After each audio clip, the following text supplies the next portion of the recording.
These protests that we're doing here, IMF, we did tour the Kenyan embassy. Are these things that are having any impact back home, or are we just satisfying ourselves, kujichocha tu, or maybe at what point should the diaspora, at what point should we start and should we stop so that we can align and complement this movement that's happening back? Of power. It really goes back to that discussion we had earlier about transition of power. There's going to be a power vacuum because MPs MPs have been blacklisted, right? So there's about half of our parliament today can't even go back to their constituencies. They are being beaten up, right? So what is going to happen is either they'll not run, they'll be scared of running, or if they run, they're not going to go through, right?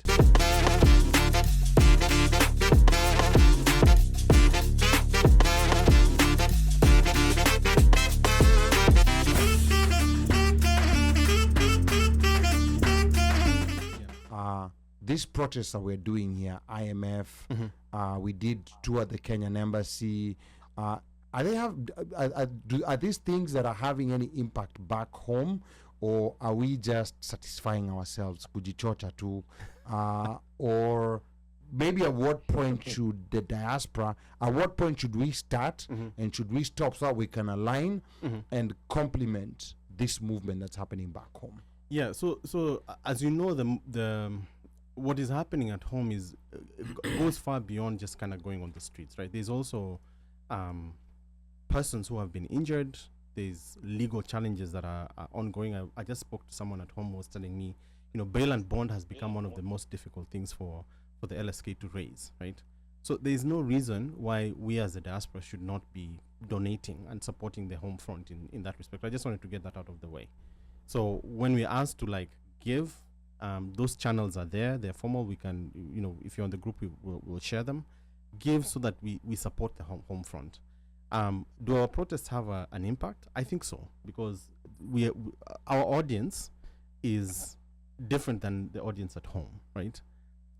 It's a global audience. It brings to bear to the people who are actually driving some of these policies. So like the IMF, who else can go and protest at the HQ? The IMF HQ than ourselves. Yeah. These are the people who are driving the process. And, we were kind of guessing that maybe it's something that has been originated from the Kenya office. But immediately we released the poster, they responded. Yeah. It was like clockwork. Almost like a few hours after. Because they had ignored this thing. They had ignored it, hoping that, their attention doesn't come to them. Because that's how these financial institutions operate.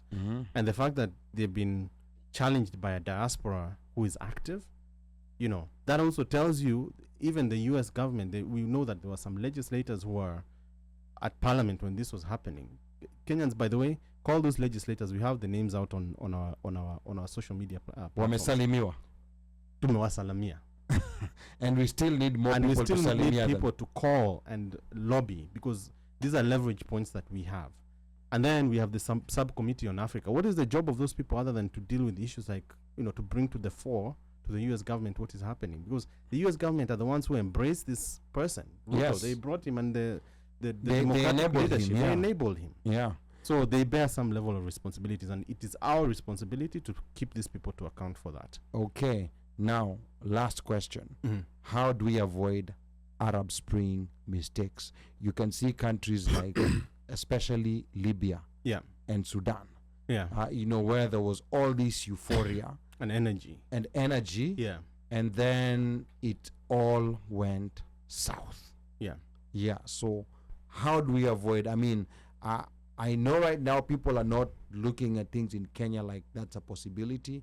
But how do we avoid it? Because I'm sure even in those other countries, when these things were happening, people were seeing that this is an uprising, things are going to get better from here. Yeah. So how do we avoid that? I think it's the transition of power. It really goes back to that discussion we had earlier about transition of power. There's going to be a power vacuum because MPs MPs have been blacklisted, right? So there's about half of our parliament today can't even go back to their constituencies. They are being beaten up, right? So what is going to happen is either they'll not run, they'll be scared of running, or if they run, they're not going to go through, right? What will happen after that? There's going to be a power vacuum. There's already a power vacuum that has been created in the cabinet. We expect that there are going to be others.